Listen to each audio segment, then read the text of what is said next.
د پاکستان ټاکنو کمیسیون عمران خان د 5 کلونو لپاره ټاکنو کې لومړی کېدو منع کړ. سلام قدرمنو لیدونکو، وخت مو په خیر. اوس هم راځو بشپړ خبر ته. د کمیسیون عمران خان تورن کړی چې د واکمنۍ پر مهال د دولتي مشرانو څخه ترلاسه کړي سوغاتونه په غیر قانوني ډول باندې پلورلي دي. د یاد کمیسیون چارواکي عمران خان په دې هم تورن کړی دی چې د دې سوغاتونو له خرڅلاو څخه ترلاسه شویو پیسو په پټولو یې د منتخب حکومتي چارواکو هغه ژمنه ماته کړې چې باید خپلې پانګې په ډاګه کړي.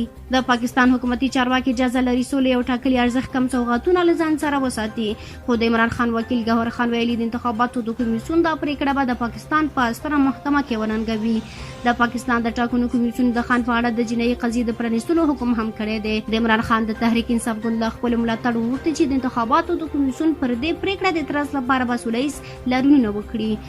درنو اوریدونکو، د نورو تازه خبرونو لپاره چینل سبسکرایب کړئ.